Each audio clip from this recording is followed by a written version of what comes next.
ಅಧ್ಯಕ್ಷರು, ಪದಾಧಿಕಾರಿಗಳು, ಅದೇ ರೀತಿ ಸರ್ವ ಸದಸ್ಯರನ್ನು ಆತ್ಮೀಯವಾಗಿ ಸ್ವಾಗತಿಸುತ್ತಾ ಕಾರ್ಯಕ್ರಮದ ಮೊದಲಿಗೆ ಇಂದಿನ ಕಾರ್ಯಕ್ರಮದ ಉದ್ಘಾಟಕರಾದಂತಹ ವಾಲ್ಟರ್ ನಂದಲಿಕೆ, ಸಂಪಾದಕರು,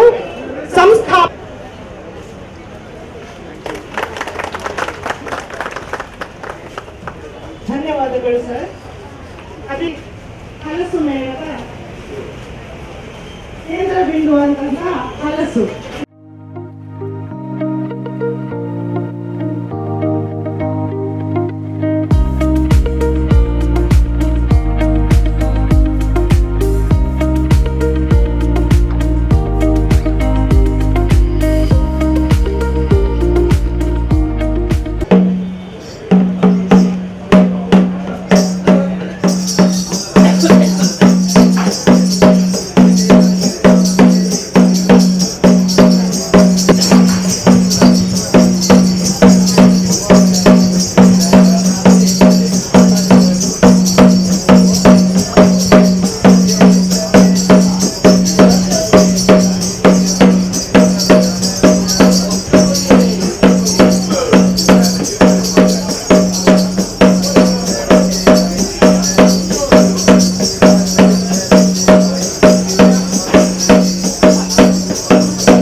ಈ ಕಾರ್ಯಕ್ರಮದಲ್ಲಿ ಆಟಿಕಳಿಂಜ ನೃತ್ಯದ ಪ್ರದರ್ಶನ ನಡೆಯಿತು.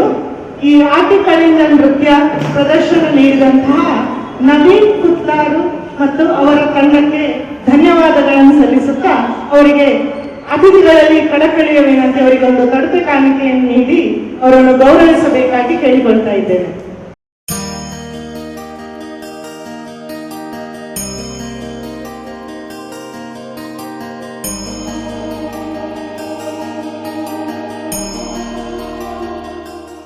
ಉಳ್ಳಾಲ ತಾಲೂಕಿನಲ್ಲಿ ಪ್ರಪ್ರಥಮ ಬಾರಿಗೆ ನಡೆಯುತ್ತಿರುವಂತಹ ಈ ಹಲಸು ಮೇಳ ಮತ್ತು ಆಟಿ ಆಹಾರೋತ್ಸವ ಎನ್ನುವ ವಿಭಿನ್ನ ಕಾರ್ಯಕ್ರಮದ ಉದ್ಘಾಟನಾ ಕಾರ್ಯಕ್ರಮದಲ್ಲಿ ನಾವೆಲ್ಲ ಸೇರ್ಕೊಂಡಿದ್ದೇವೆ. ಈ ಕಾರ್ಯಕ್ರಮವನ್ನು ಈಗಾಗಲೇ ಉದ್ಘಾಟಿಸಿರುವಂತಹ ವಾಲ್ಟರ್ ನಂದಲಿಕೆ, ದೈವರಣ್ಣ ಸಂಪಾದಕರಾದ ಇವರಿಗೆ ಈ ಸಭಾ ಕಾರ್ಯಕ್ರಮಕ್ಕೆ ಆತ್ಮೀಯವಾದ ಸ್ವಾಗತವನ್ನು ಬಯಸ್ತಾ ಇದ್ದೇವೆ. ಅದೇ ರೀತಿ ಈ ನಮ್ಮ ಕೋಟೆಕಾರು ವ್ಯವಸಾಯ ಸೇವಾ ಸಹಕಾರಿ ಬ್ಯಾಂಕ್ನ ಅಧ್ಯಕ್ಷರಾದ ಕೃಷ್ಣ ಶೆಟ್ಟಿ, ಕೆಳಗಿನ ಕೋಟೆಕಾರು ಗುತ್ತು ಇವರಿಗೂ ಆತ್ಮೀಯವಾದ ಸ್ವಾಗತವನ್ನು ಬಯಸ್ತಾ ಇದ್ದೇವೆ. ವಾಲ್ಟರ್ ನಂದಲಿಕೆ ಸರ್ ಅವರಿಗೆ ಸತೀಶ್ ಪುಂಡಿಕಾಯಿ ಅವರು ಹೂವಿನ ಗಿಡವನ್ನು ನೀಡಿ ಸ್ವಾಗತಿಸಬೇಕಾಗಿ ವಿನಂತಿ ಮಾಡ್ತಾ ಇದ್ದೇವೆ.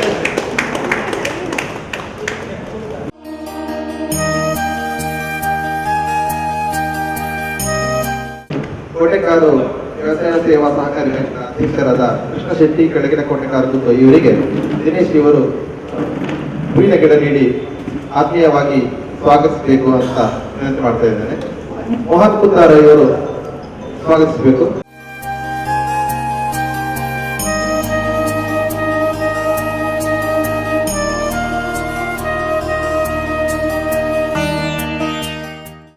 ವ್ಯವಸಾಯ ಸೇವಾ ಸಹಕಾರಿ ಬ್ಯಾಂಕ್ನ ಉಪಾಧ್ಯಕ್ಷರಾದ ಕೆ.ಬಿ. ಅಬು ಸಾಲಿ ಕಿನ್ಯಾ ಇವರಿಗೂ ಕೂಡ ಆತ್ಮೀಯವಾದ ಸ್ವಾಗತ ಬಯಸ್ತಾ ಇದ್ದೇವೆ. ಇವರಿಗೆ ಕೋಟೆಕಾರು ಪಟ್ಟಣ ಪಂಚಾಯತ್ ವಿಪಕ್ಷ ನಾಯಕರಾದಂತಹ ಅಹಮದ್ ಬಾವಾ ಹಜಿನಡ್ಕ ಇವರಿಗೂ ಕೂಡ ಆತ್ಮೀಯವಾದ ಸ್ವಾಗತ ಬಯಸ್ತಾ ಇದ್ದೇವೆ. ಇವರಿಗೆ ಅನ್ಸರ್ ಇನ್ನೋಲಿ ಅವರು ಹೂವಿನ ಗಿಡ ನೀಡಿ ಸ್ವಾಗತಿಸಬೇಕು ಅಂತ ವಿನಂತಿ ಮಾಡ್ತಾ ಇದ್ದೇವೆ.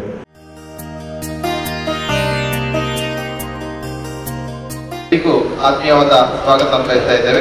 ಅದೇ ರೀತಿ ಇವತ್ತಿನ ತೋಟಗಾರಿಕೆ ಬೆಳೆ ನೀಡುತ್ತಿರುವಂತಹ ಹಿರಿಯ ಸಹಾಯಕ ತೋಟಗಾರಿಕೆ ನಿರ್ದೇಶಕರು ಪ್ರವೀಣ್ ಕೆ ಇವರಿಗೆ ಆತ್ಮೀಯವಾದ ಸ್ವಾಗತ ಬಯಸ್ತಾ ಇದ್ದೇವೆ. ಇವರಿಗೆ ವಸಂತ ಎಸ್ ಕೊಣಜೆ ಇವರು ಹೂವಿನ ಗಿಡ ನೀಡಿ ಸ್ವಾಗತ ನೆರವೇರಿಸಿಕೊಟ್ಟಂತಹ ಭರತ್ ಒಬ್ಬ ಸಫಲ ಜೇನು ಕೃಷಿಕರು. ಅದೇ ರೀತಿ ಹಲಸು ಮೇಳದಲ್ಲಿ ಕಳೆದ 1-2 ವಾರದಿಂದ ಭಾರಿ ಪರಿಶ್ರಮದೊಂದಿಗೆ ಈ ಕಾರ್ಯಕ್ರಮವನ್ನು ಮಾಡ್ತಾ ಇದ್ದಾರೆ. ಇವರಿಗೂ ಕೂಡ ಹೃತ್ಪೂರ್ವಕವಾದಂತಹ ಸ್ವಾಗತವನ್ನು ಬಯಸ್ತಾ ಇದ್ದೇನೆ. ಕಾರ್ಯಕ್ರಮದ ಮುಂದುವರಿದ ಭಾಗ ದೀಪ ಪ್ರಜ್ವಲನೆ. ನಮ್ಮ ದೈಜಿ ವರ್ಲ್ಡ್ನ ಸಂಸ್ಥಾಪಕರು ವಾಲ್ಟರ್ ನಂದಳಿಕೆ ಸರ್ ಹಾಗೂ ಎಲ್ಲಾ ಅತಿಥಿ ಅಭ್ಯರ್ಥಿಗಳು ಸೇರಿ ದೀಪ ಪ್ರಜ್ವಲಿಸಬೇಕಾಗಿ ವಿನಂತಿ. ಅದೇ ರೀತಿ ಸೋಮೇಶ್ವರ ಪುರಸಭೆಯ ಉಪಾಧ್ಯಕ್ಷರಿದ್ದಾರೆ ರವಿಶಂಕರ್ ಸೋಮೇಶ್ವರ, ಇವರು ಕೂಡ ಜೊತೆ ಹಾಕ್ಬೇಕು ಅಂತ ಹೇಳಿ ಎಲ್ಲ ನಿರ್ದೇಶಕರು, ಕೋಟೆಕಾರ್ ವ್ಯವಸಾಯ ಸಹಕಾರಿ ಸಂಘದ ಎಲ್ಲ ನಿರ್ದೇಶಕರು ಈ ದೀಪ ಪ್ರಜ್ವಲನ ಕಾರ್ಯಕ್ರಮದಲ್ಲಿ ಜೊತೆಗೂಡಬೇಕು ಅಂತ ಹೇಳಿಕೊಳ್ತಾ ಇದ್ದೇವೆ.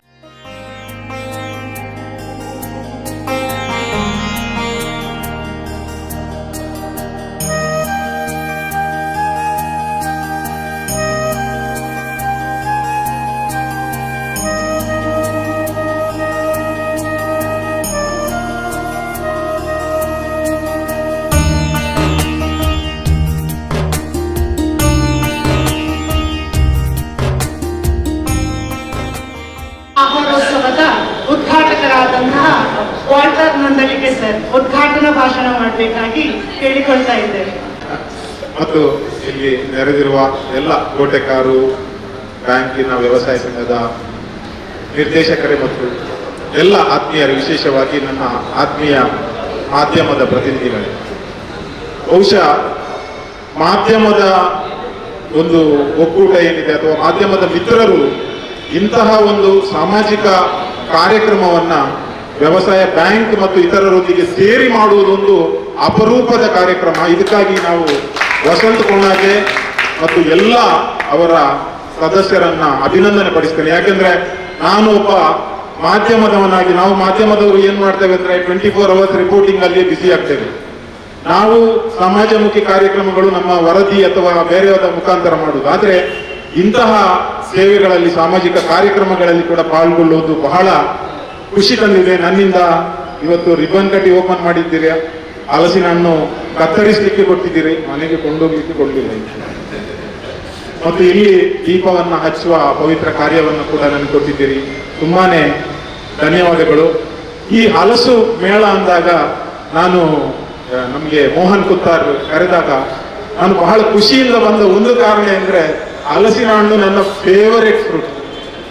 ಯಾಕೆಂದ್ರೆ ಒಂದು 2-3 ವರ್ಷಗಳ ಹಿಂದೆ ನಾನೊಂದು ವಿಡಿಯೋ ಮಾಡಿದ್ದೆ. ನನ್ನ ಫೇವರೇಟ್ ಹಲಸಿನ ಹಣ್ಣುಗಳಲ್ಲಿ ಅದು ಈಗಿನ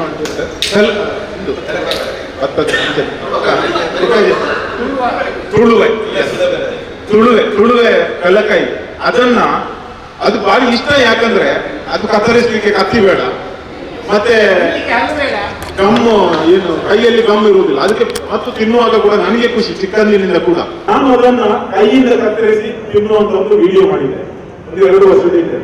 ಆ ವಿಡಿಯೋ ಇಷ್ಟೆಲ್ಲ ವೈರಲ್ ಆಯ್ತು. ನನ್ಗೆ ಗೊತ್ತಿಲ್ಲ ತುಳುನಾಡಿನ ಜನರು ಇಷ್ಟೊಂದು ಪ್ರೀತಿ ಕೊಡ್ತಾರಂತ.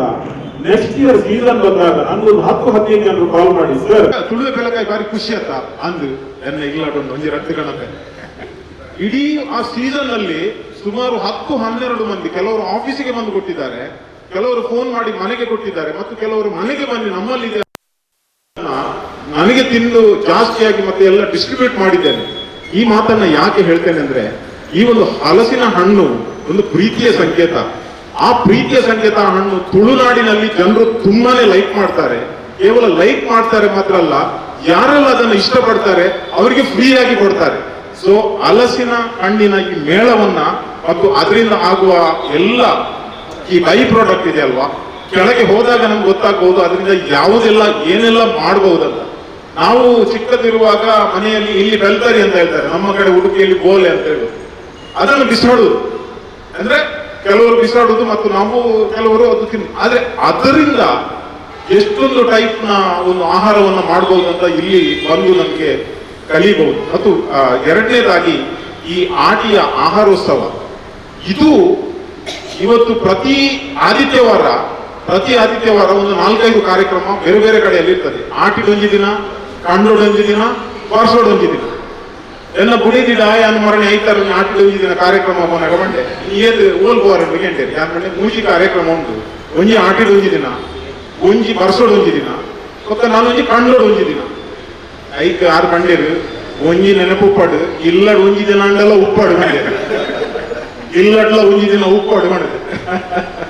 ಸೊ ಆಟಿ ಮತ್ತು ಅದರ ಒಂದು ಆಹಾರೋತ್ಸವ ಅಂದ್ರೆ ನಮಗೆ ನೆನಪಾಗುವುದು ಆಹಾರ ಮತ್ತು ನಮ್ಮ ಆರೋಗ್ಯ.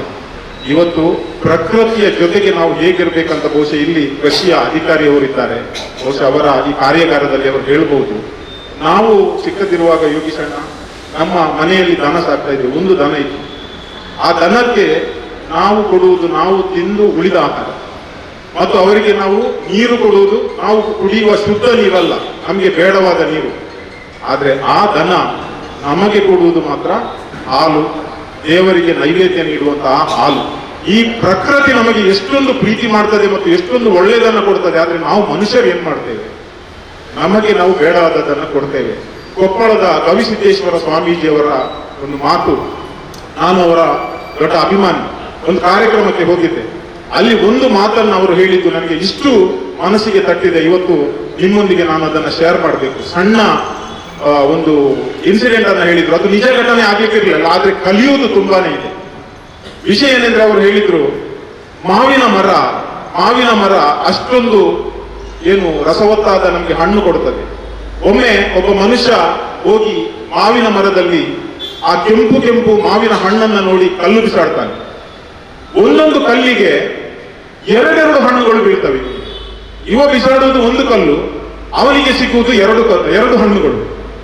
ಒಮ್ಮೆ ಹೊಡೆದ 2 ಹಣ್ಣು ಬಂತು, ಇನ್ನೊಮ್ಮೆ ಹೊಡೆದ 2 ಹಣ್ಣು ಬಂತು, ಮತ್ತು ಹೊಡೆದ, ಮತ್ತು ತಿಂದು ಸಾಕಾಗಿ ಮರದ ಹತ್ತಿರ ಹೋಗಿ ಕೇಳಿದ, ನೋಡಪ್ಪ, ನಾನು ನಿನಗೆ 1 ಹಣ್ಣಿಗಾಗಿ ಕಲ್ಲು ಬಿಸಾಡ್ತಾ ಇದ್ದೇನೆ, ನೀನು ನನಗೆ 2 ಹಣ್ಣು ಕೊಡ್ತೀಯ, ಆದ್ರೂ ಕೂಡ 5 ಕಲ್ಲಿಗೆ 10 ಹಣ್ಣುಗಳನ್ನು ಕೊಟ್ಟೆ ಅಂತ.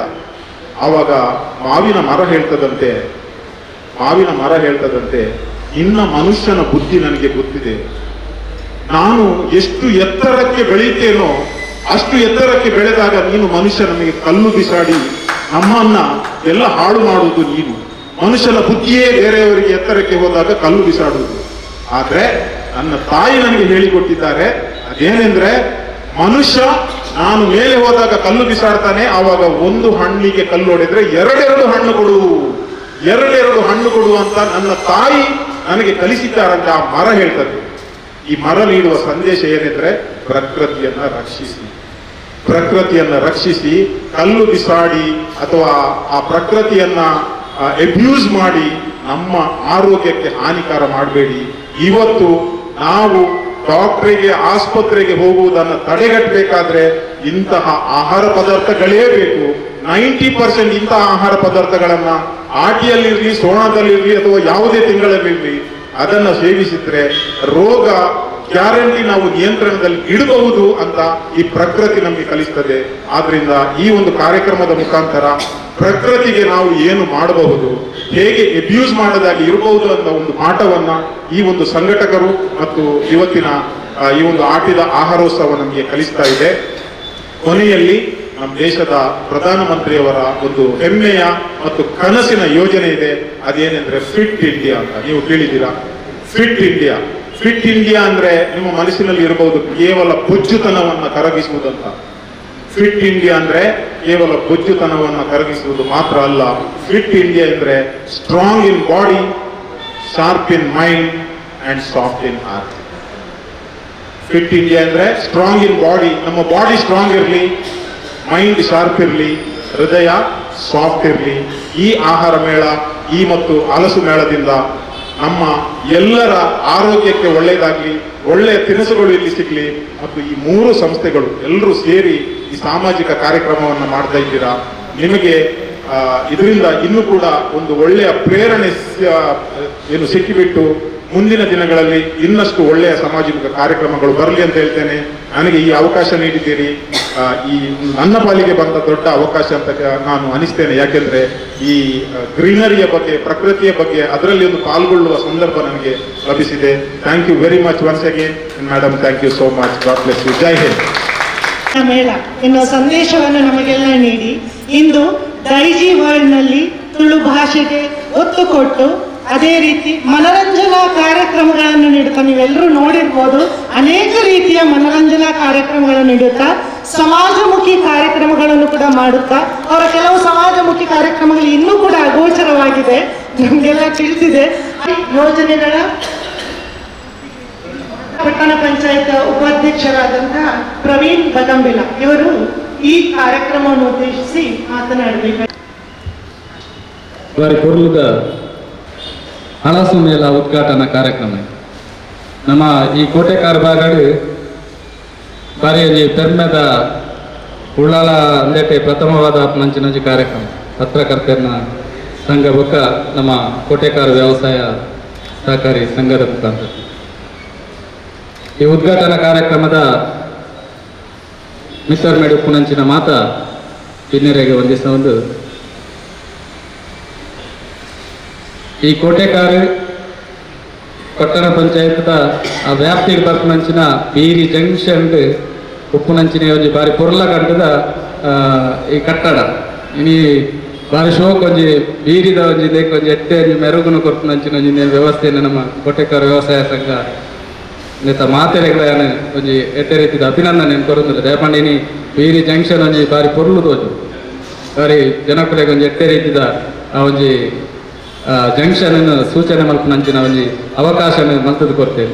ಸುರುಕಾದ ಈಗ ಅಭಿನಂದನೆ ಸಲ್ಲಿಸ ಒಂದು ಐತ ಒಟ್ಟಿಗೆ ಇನಿ ಬಾರಿ ಎಟ್ಟೆ ರೀತಿಯ ಈ ಕಾರ್ಯಕ್ರಮಗೂ ಈ ಜಾಗದ ವ್ಯವಸ್ಥೆ ಎಲ್ಲ ಮುಲ್ಪ ಮಾತ ಬೇತೆ ಬೇತೆ ಶಾಪುಲ ಅದಿ ಪಕ್ಕೆ ಪೂರೈಗಳ ಬರ್ಪನಂಚಿನ ಜನಕುಲೆಗೆ ಎಟ್ಟೆ ರೀತಿದ ಒಂಜಿ ವ್ಯವಸ್ಥೆಲು ಎಟ್ಟೆ ರೀತಿದ ಅಕ್ಲೆಗೆ ಆ ಒಂಜಿ ಅವಕಾಶಲು ತಿಕ್ಕಾಡು ಪನ್ಪನಂಚಿನ ಸದುದ್ದೇಶಡಿ ಒಂಜಿ ಹಲಸು ಮೇಳದ ಈ ಒಂದು ಕಾರ್ಯಕ್ರಮನು ಮುಲ್ಪ ದಿವೊಂದು ಬಾರಿ ಎಟ್ಟೆ ಕಾರ್ಯಕ್ರಮ. ಈ ಕಾರ್ಯಕ್ರಮಕ್ಕೆ ಬೈದಿ ನನಗೆ ಮಾತೆರೆಗಳ ಶುಭ ಹಾರೈಸಂದು ಮೂಜಿ ದಿನಟ್ಟು ನಡಪುನಂಚಿನ ಈ ಕಾರ್ಯಕ್ರಮ ಎಟ್ಟೆ ರೀತಿ ಯಶಸ್ವಿ ಆವಡು. ಅವೇ ರೀತಿ ಆ ಒಂಜಿ ಪೆಲಕಾಯ್ದ ಲೆಕ್ಕನೆ ಆಯ್ತ ಪರಿಮಳ ಎಂಚ ಪಸರಿಸಿನ ಅಂಚನೆ ನಮ್ಮಲ ಜೀವನದ ಎಟ್ಟೆ ರೀತಿದ ಒಂಜಿ ಆ ಪರಿಮಳ ಪಸರಿಸಿನಂಚಿನ ಕೆಲಸ ಆವಡು. ಅವೇ ರೀತಿ ಆ ಕೊರ್ಪುನಂಚಿನ ಚೀಪೆ ನಮ್ಮ ಮನಸ್ಸುಲ ಅವೇ ರೀತಿ ಎಟ್ಟೆ ರೀತಿ ಚೀಪೆ ಆವಡು ಪಂಪುನಂಚಿನ ಒಂಜಿ ಪಾತ್ರನ ಪನ್ನೊಂದು ಈ ಕಾರ್ಯಕ್ರಮಕ್ಕೆ ಶುಭ ಹಾರೈಸಿದೆ. ಇನ್ನೊಂದು ಕನಸು ಇದೆ. ಈ ಕಾರ್ಯಕ್ರಮ ಗ್ರಾಮ ಸಂಪರ್ಕ ಅಭಿಯಾನದೊಂದಿಗೆ ಮುಂದುವರಿಯುತ್ತದೆ. ಅಡಿಲು ಭೂಮಿ ಕೃಷಿ ಚಾಲನೆ ಮತ್ತು ಮಹಿಳಾ ಸ್ವಾವಲಂಬಿ ಉದ್ಯೋಗ ತರಬೇತಿ ಈ ಕಾರ್ಯಕ್ರಮ ಕೂಡ ಉದ್ಘಾಟನೆಯಾಗಲಿದೆ. ಇದು ವಸಂತ್ ಎನ್ ಕೊಣಾಜಿಯವರ ಕನಸು.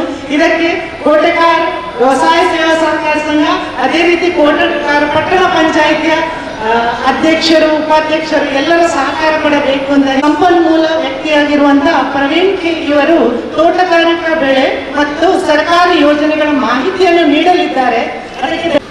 ಈ ಕಾರ್ಯಕ್ರಮದ ಉದ್ಘಾಟನೆಯನ್ನು ಮಾಡಿರುವಂತಹ ನೈಜವಾಡ್ ಸಂಪಾದಕರಾದ ವಾಟರ್ ಸರ್ ಅವರಿಗೆ ಎಲ್ಲರ ಪರವಾಗಿ ಹೃತ್ಪೂರ್ವಕ ಧನ್ಯವಾದ ಬಯಸ್ತಾ ಇದ್ದೇವೆ. ಅದೇ ರೀತಿ ಈ ಕಾರ್ಯಕ್ರಮಕ್ಕೆ ಸಹಯೋಗ ನೀಡಿರುವಂತಹ ಕೋಟೆಕಾರ ವ್ಯವಸಾಯ ಸೇವಾ ಸಹಕಾರಿ ಬ್ಯಾಂಕ್ನ ಅಧ್ಯಕ್ಷರಾದ ಕೃಷ್ಣ ಶೆಟ್ಟಿ ಕೋಟೆಕಾರ ಇವರಿಗೂ ಕೂಡ ಹೃತ್ಪೂರ್ವಕ ಧನ್ಯವಾದ. ಅದೇ ರೀತಿ ವೇದಿಕೆಯಲ್ಲಿರುವ ಎಲ್ಲರಿಗೂ, ಎಲ್ಲ ಅತಿಥಿಗಳಿಗೆ ಹೃತ್ಪೂರ್ವಕವಾದ ಧನ್ಯವಾದವನ್ನು ಹೇಳ್ತಾ ಈ ಸಭಾ ಕಾರ್ಯಕ್ರಮವನ್ನು ಮುಗಿಸ್ತಾ ಇದ್ದೇವೆ. ಅದೇ ರೀತಿ ಮುಂದೆ ತೋಟಗಾರಿಕೆ ಬೆಳೆ ಮತ್ತು ಸರ್ಕಾರಿ ಯೋಜನೆಗಳ ಮಾಹಿತಿಯನ್ನು ಪ್ರವೀಣ್ ಸರ್ ಅವರು ನೀಡಲಿಕ್ಕಿದ್ದಾರೆ. ತೋಟಗಾರಿಕೆ ಇಲಾಖೆ ಮಂಗಳೂರು ಇಲ್ಲಿ ಹಿರಿಯ ಸಹಾಯಕ ನಿರ್ದೇಶಕನಾಗಿ ಕರ್ತವ್ಯ ನಿರ್ವಹಿಸ್ತಾ ಇದ್ದೇನೆ.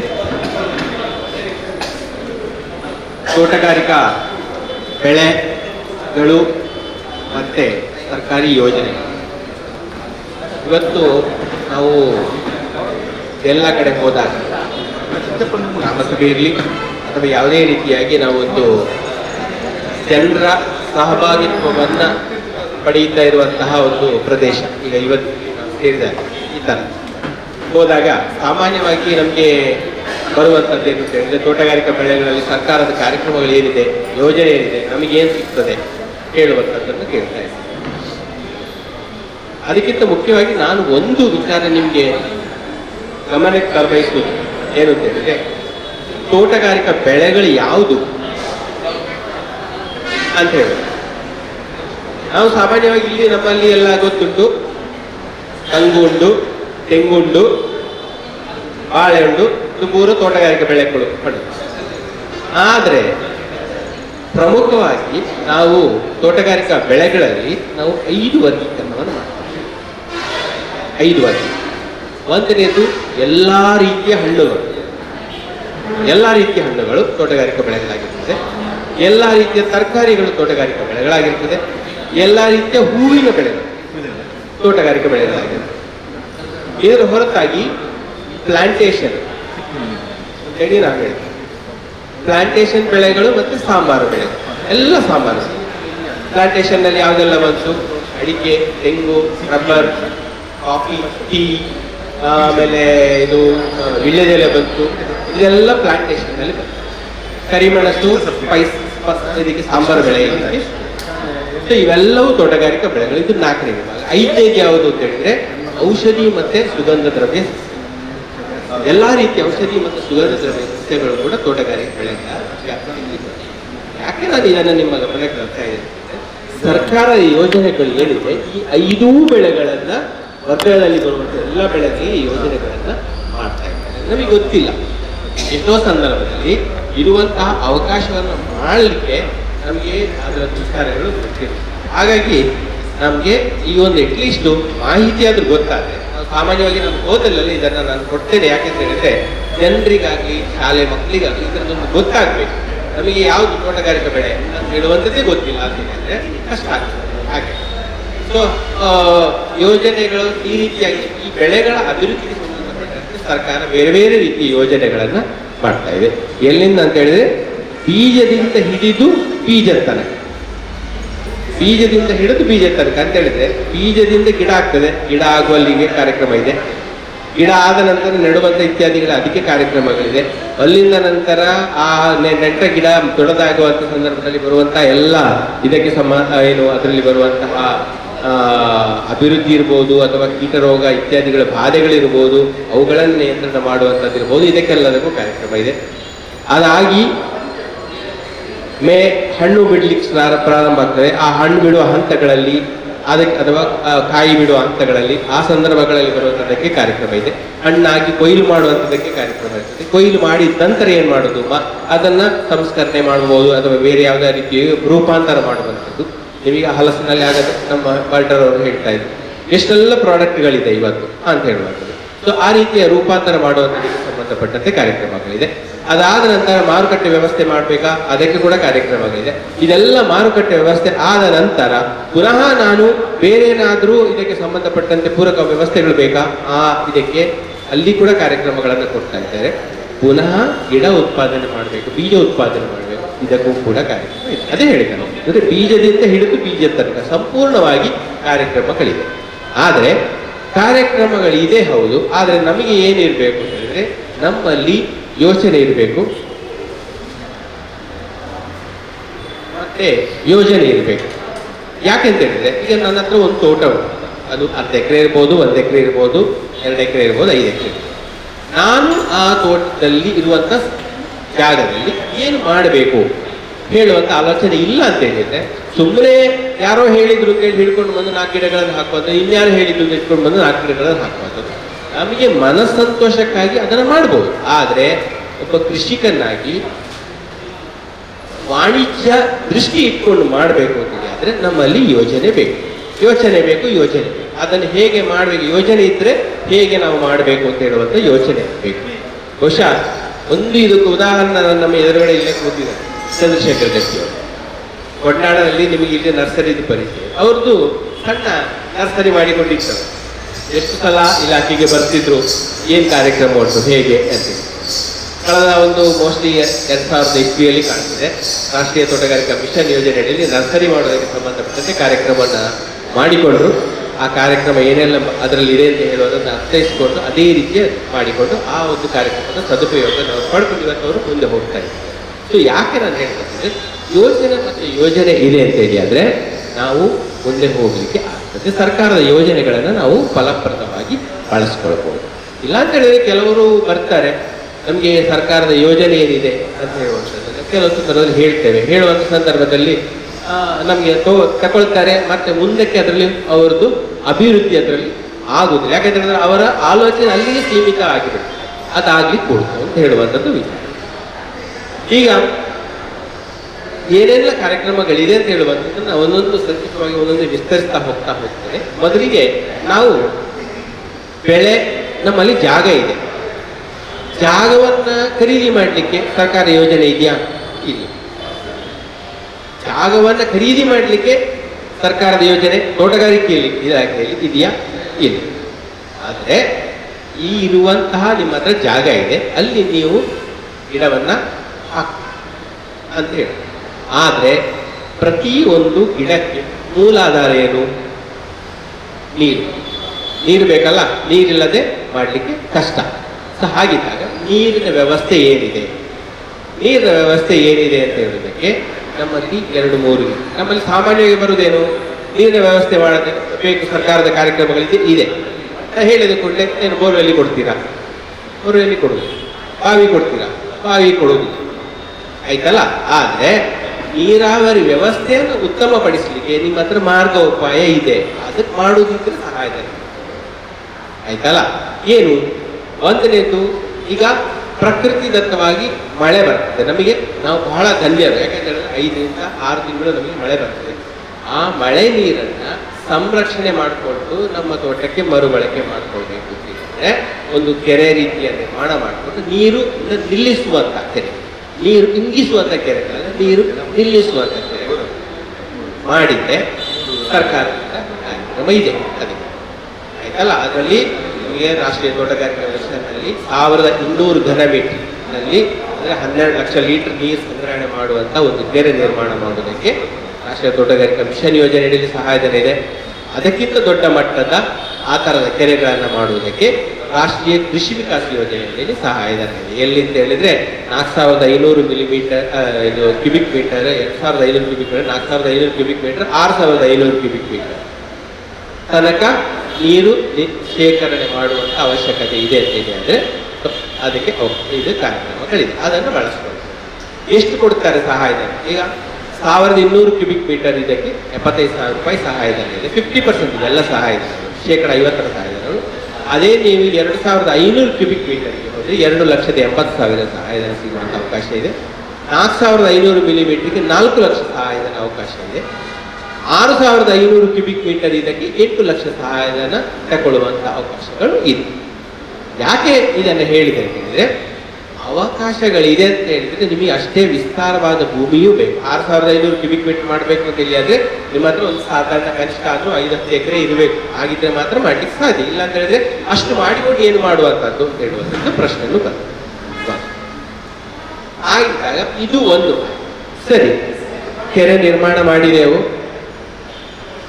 ಆಯಿತು. ಕೆರೆಯಿಂದ ನೀರನ್ನು ಲಿಫ್ಟ್ ಮಾಡಬೇಕು. ಏನಾದರೂ ಉಂಟಾ ವ್ಯವಸ್ಥೆ? ಸರ್ಕಾರದಿಂದ ರಾಷ್ಟ್ರೀಯ ಕೃಷಿ ವಿಕಾಸ ಯೋಜನೆಯಲ್ಲಿ ಸೋಲಾರ್ ಪಂಪ್ ಸೆಟ್ಗೆ ಸಹಾಯಧನವನ್ನು ಕೊಡ್ತಾ ಇದ್ದಾರೆ. 3 HP ಮತ್ತು 5 HP ಸೋಲಾರ್ ಪಂಪ್ ಸೆಟ್ಗೆ ಸಹಾಯಧನ ಸಿಗ್ತಾ ಇದೆ. 3 HPಗೆ 1 ಲಕ್ಷ ಸಹಾಯಧನವನ್ನು, 5 HPಗೆ 1.75 ಸಹಾಯಧನವನ್ನು ಕೊಡುವಂಥ ವ್ಯವಸ್ಥೆ ಸರ್ಕಾರದ ಕಾರ್ಯಕ್ರಮದ ಅಡಿಯಲ್ಲಿದೆ. ಇದನ್ನು ಬಳಸ್ಕೊಳ್ಬೋದು, ಒಳ್ಳೆಯದಿದೆ. ಆಯ್ತಾ? ಇನ್ನು ಸೋಲಾರ್ ಪಂಪ್ ಸೆಟ್ ಅನ್ನು ಲಿಫ್ಟ್ ಮಾಡ್ಲಿಕ್ಕಾಯ್ತು, ಗಿಡಗಳಿಗೆ ನೀರು ಕೊಡಬೇಕು. ನೀರು ಕೊಡಬೇಕು ಅಂತ ಹೇಳಿದ್ರೆ ನಮ್ಮಲ್ಲಿ ಏನು ಮಾಡ್ತೇವೆ, ವ್ಯವಸ್ಥೆ ಪೈಪಿನ ಮೂಲಕ ಕೊಡಬೇಕು ಅಂತ ಹೇಳಿದ್ರೆ ಡ್ರಿಪ್ ಅಥವಾ ಸ್ಪ್ರಿಂಕ್ಲರ್ ವ್ಯವಸ್ಥೆ ಮಾಡಬೇಕು. ಆ ಕಾರ್ಯಕ್ರಮಕ್ಕೆ ಪ್ರಧಾನಮಂತ್ರಿ ಕೃಷಿ ಸಿಂಚಾಯಿ ಯೋಜನೆ ಅಡಿಯಲ್ಲಿ ನಿಮಗೆ 2 ಹೆಕ್ಟೇರ್ ಅಂದರೆ 5 ಎಕರೆ ತನಕ 90% ಸಹಾಯಧನ ಪಡ್ಕೊಳ್ಳಿಕ್ಕೆ ಅವಕಾಶ ಇದೆ. 5 ಎಕರೆಯಿಂದ 12 ಎಕರೆ ತನಕ ಉಳಿದದಕ್ಕೆ 45% ಸಹಾಯಧನದಲ್ಲಿ ಸಹಾಯವನ್ನು ಸರ್ಕಾರದ ಯೋಜನೆಯನ್ನು ಬಳಸಿಕೊಳ್ಳಲಿಕ್ಕೆ ಅವಕಾಶಗಳಿದೆ. ಆಯ್ತಲ್ಲ. ಸೊ ಇದು ನೀರಾವರಿ ವ್ಯವಸ್ಥೆಯನ್ನು ಉತ್ತಮಪಡಿಸುವಂಥದ್ದಕ್ಕೆ ಬಂದ ಆಯಿತು. ನೀರಾವರಿ ವ್ಯವಸ್ಥೆದು ಏನು ಕಲ್ಪನೆ ಆಯಿತು, ನಾನು ಗಿಡ ನೆಡಬೇಕು, ಯಾವ ರೀತಿಯ ಗಿಡ ನೆಡಬೇಕು, ನೀವು ಏನು ಗಿಡವನ್ನು ಅಭಿವೃದ್ಧಿಪಡಿಸ್ತೀರಿ ಅಂತ ಹೇಳುವಂಥ ಆಲೋಚನೆಗಳ ಮೇಲೆ ಯೋಜನೆಗಳನ್ನು ಬಳಸ್ಕೊಳ್ಳಿಕ್ಕೆ ಅವಕಾಶಗಳಿರುವಂಥದ್ದು ಕೂಡ ಇದೆ. ಅಡಿಕೆ ಗಿಡ ಕೇಳ್ಬೋದು. ಅಡಿಕೆ ಗಿಡಕ್ಕೆ 2000 ಇಸ್ವಿಯಲ್ಲಿ ಸರ್ಕಾರ ಪ್ರದೇಶ ವಿಸ್ತರಣೆ ಕಾರ್ಯಕ್ರಮವನ್ನು ಬಂದ್ ಮಾಡಿದೆ. ಅಡಿಕೆಯಲ್ಲಿ ಪ್ರದೇಶ ವಿಸ್ತರಣೆ ಕಾರ್ಯಕ್ರಮ ಇಲ್ಲ. ಹಾಗಾಗಿ ಅಡಿಕೆ ಗಿಡಕ್ಕೆ ನಿಮಗೆ ಪ್ರದೇಶ ವಿಸ್ತರಣೆ ಕಾರ್ಯಕ್ರಮಕ್ಕೆ ಅವಕಾಶವನ್ನು, ಗಿಡ ನೆಡೋದಕ್ಕೆ ಅವಕಾಶವನ್ನು ಕೊಡ್ತಿಲ್ಲ. ಆದರೆ ಇವತ್ತು ಗ್ರಾಮ ಪಂಚಾಯತ್ನಲ್ಲಿರುವಂತಹ ಜನರಿಗೆ ಉದ್ಯೋಗ ಖಾತ್ರಿ ಯೋಜನೆ ಅಡಿಯಲ್ಲಿ ಅವರು BPL ಫ್ಯಾಮಿಲಿ ಅಥವಾ ಸಣ್ಣ ರೈತ ಇದು ಏನು ಕ್ಯಾಟಗರಿಗೆ ಬಂದಿದ್ದಾರೆ ಅಂತ ಹೇಳಿದ್ರೆ ಅವರಿಗೆ ಉದ್ಯೋಗ ಖಾತ್ರಿ ಯೋಜನೆ ಅಡಿಯಲ್ಲಿ ಅಡಿಕೆ ಗಿಡವನ್ನು ನೆಡುವುದಕ್ಕೆ ಅವಕಾಶಗಳಿವೆ. ಅಲ್ಲಿ ಬಳಸ್ಕೊಳ್ಬೋದು. ಕೂಲಿ ರೂಪದಲ್ಲಿ ಆಗಿ ಗಿಡ ನೆಡುವುದಕ್ಕೆ ಎಷ್ಟು ಕೂಲಿ ಖರ್ಚಾಯಿತು ಅವುಗಳನ್ನು ತಗೊಳ್ಳುವಂಥ ಅವಕಾಶ ಅಲ್ಲಿದೆ. ಆಯ್ತಲ್ಲ. ಇನ್ನು ತೆಂಗಿಗೆ ಸಂಬಂಧಪಟ್ಟಂತೆ ತೆಂಗು ಅಭಿವೃದ್ಧಿ ಮಂಡಳಿ ಅಂತೇಳಿ ಕೇಂದ್ರ ಸರ್ಕಾರದ ಒಂದು ಮಂಡಳಿ ಇದೆ. ಆ ಮಂಡಳಿಯ ಅನುದಾನವನ್ನು ತೋಟಗಾರಿಕೆ ಇಲಾಖೆಯ ಮೂಲಕ ನೀವು ಬಳಸ್ಕೊಳ್ಬೋದು. ತೆಂಗು ಬೆಳೆಯನ್ನ ಅಭಿವೃದ್ಧಿಪಡಿಸಿ. ಆದರೆ ಕೆಲವು ಕಂಡೀಷನ್ಗಳ ಇದೆ. ಏನು ಅಂತ ಹೇಳಿದ್ರೆ ಗಿಡವನ್ನ ನೀವೇ ಉತ್ಪಾದನೆ ಮಾಡಿ ಹಾಕೊಂಡ್ರೆ ಅದಕ್ಕೆ ಕಾರ್ಯಕ್ರಮಕ್ಕೆ ಅವಕಾಶ ಇಲ್ಲ. ಅವರೇನು ಹೇಳಿದ್ರೆ ತೋಟಗಾರಿಕೆ ಇಲಾಖೆ ಅಥವಾ ನಮ್ಮ ಕೃಷಿ ವಿಶ್ವವಿದ್ಯಾನಿಲಯದ ನರ್ಸರಿಗಳು, CPCRI ನಂಥ ಸಂಸ್ಥೆಗಳ ನರ್ಸರಿಗಳು ಮತ್ತೆ ತೆಂಗು ಅಭಿವೃದ್ಧಿ ಮಂಡಳಿಯಿಂದ ಅನುಮೋದಿತ ನರ್ಸರಿಗಳಿಂದ ಗಿಡಗಳನ್ನು ಪಡ್ಕೊಂಡಿದ್ರೆ ಅದಕ್ಕೆ ಅವರು ಸಹಾಯಧನವನ್ನು ಕೊಟ್ಟು ಆ ಗಿಡಗಳನ್ನು ಬೆಳೆಸುವುದಕ್ಕೆ ಅವರು ಅವಕಾಶವನ್ನು ಮಾಡಿಕೊಡ್ತಾರೆ. 2 ವರ್ಷ ಅವರು ಸಹಾಯಧನವನ್ನು ಕೊಡ್ತಾರೆ. ಆಯ್ತಲ್ಲ. ಇನ್ನು ಇದರ ಹೊರತಾಗಿ ಬಾಳೆ, ಅನಾನಸು ಮತ್ತೆ ಹಣ್ಣಿನ ಬೆಳೆಗಳಿದ್ದಲ್ಲಿ ಬೇರೆ ಯಾವುದು ನಮ್ಮಲ್ಲಿ ಈಗ ಮಾವು, ಚಿಕ್ಕು ಇತ್ಯಾದಿಗಳನ್ನು ಮಾಡುವುದಿದ್ರೆ ಮತ್ತೆ ಅಪ್ರಧಾನ ಹಣ್ಣುಗಳು ಅಂತಂದ್ರೆ ನಮ್ಮಲ್ಲಿ ಪ್ರಧಾನವಾಗಿ ಆ ಹಣ್ಣುಗಳು ಈಗ ಹಲಸು ಮತ್ತೆ ಡ್ರ್ಯಾಗನ್ ಫ್ರೂಟ್ ಬರ್ತಾ ಇದೆ, ರಾಂಬುಟಾನ್ ಬರ್ತಾ ಇದೆ, ಮ್ಯಾಂಗೋಸ್ಟೀನ್ ಬರ್ತಾ ಇದೆ, ಸ್ಪೈಸ್ಗಳಲ್ಲಿ ಕೆಲವು ಬರ್ತಾ ಇದ್ದಾವೆ. ಆಯ್ತಲ್ಲ. ಈ ರೀತಿಯ ಹಣ್ಣುಗಳನ್ನ ನಾವು ಮಾಡುವಂಥದ್ದಕ್ಕೆ ರಾಷ್ಟ್ರೀಯ ತೋಟಗಾರಿಕಾ ಮಿಷನ್ ಯೋಜನೆಯಲ್ಲಿ ಅವಕಾಶಗಳನ್ನು ಕೊಡ್ತಾ ಇದ್ದಾರೆ. ಸಹಾಯಧನವನ್ನು ಕೊಟ್ಟು ಆ ಗಿಡವನ್ನು ಬೆಳೆಸೋದಕ್ಕೆ ಅವಕಾಶವಿದೆ. ಅದನ್ನು ನಾವು ಬಳಸ್ಕೊಳ್ಳಿಕ್ಕೆ ಅವಕಾಶ ಉಂಟು. ಇನ್ನು ಹೂವಿನ ಬೆಳೆಯನ್ನ ಮಾಡುವುದಕ್ಕೂ ಕೂಡ ರಾಷ್ಟ್ರೀಯ ತೋಟಗಾರಿಕಾ ಮಿಷನ್ ಯೋಜನೆಯಲ್ಲಿ ಅವಕಾಶಗಳಿದೆ. ಸಾಂಬಾರು ಬೆಳೆ ಅಭಿವೃದ್ಧಿಪಡಿಸುವುದಕ್ಕೆ ಸಂಬಂಧಪಟ್ಟಂತೆ ಕೂಡ ರಾಷ್ಟ್ರೀಯ ತೋಟಗಾರಿಕಾ ಮಿಷನ್ ಯೋಜನೆಯಲ್ಲಿ ಅಭಿವೃದ್ಧಿ ಅವಕಾಶಗಳಿದೆ. ಸಹಾಯಧನವನ್ನು ಕೊಡುವಂಥ ಕಾರ್ಯಕ್ರಮಗಳು, ಸರ್ಕಾರದ ಕಾರ್ಯಕ್ರಮಗಳು ಇದರಲ್ಲಿ ಇದೆ. ಸೊ ಈ ರೀತಿಯಾಗಿ ಬೆಳೆಗಳನ್ನು ಬೆಳೆಸುವುದಕ್ಕೆ ಎಲ್ಲದಕ್ಕೂ ಕೂಡ ಸರ್ಕಾರದ ಕಾರ್ಯಕ್ರಮಗಳಿದೆ. ಅದನ್ನು ಸ್ಪಷ್ಟವಾಗಿ ನಾವು ಮಾಡಿಕೊಂಡು ಹೋಗ್ಬೋದು.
ಬಣ್ಣ ಇಡೀ ನೀರ್ಲಿ ಬಾಡ್ರ ಸುಮ್ಮನೆ ಮಾಡೋದಲ್ಲ ಇಡೀ ನೀರ್ಲಿ ಬಾಂಡ ಹೊರನೇ ಕಟ್ಕೊಂಡು ಇಡೀ ಟೊಮೊಟೊ ಬಾಡು ಇಡೀ ಕ್ಯಾರೆಟ್ ಇಡೀ ಬೀಟ್ರೂಟ್ ಇಡೀ ಮಾಡೋದು ದಯಮಾಡಿ ಒಂದು ನ್ಯೂ ಪ್ರಾಡಕ್ಟ್.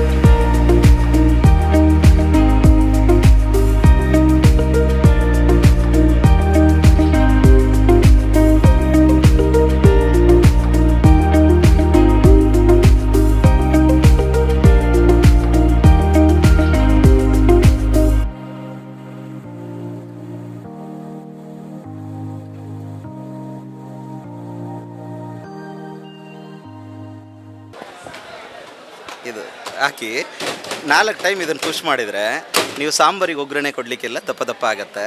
ಇನ್ನು ನೀವು ವಡೆ ಬೋಂಡ ರೊಟ್ಟಿ ಇದೆಲ್ಲ ಚಟಂಬುಡೆಗೆಲ್ಲ 5 ಸೆಕೆಂಡ್ಸ್ 6 ಸೆಕೆಂಡ್ಸ್ ಇದನ್ನು ಪುಷ್ ಮಾಡಿದರೆ ಆಗಿ ಹೋಗಿದೆ ಒಳಗಡೆ.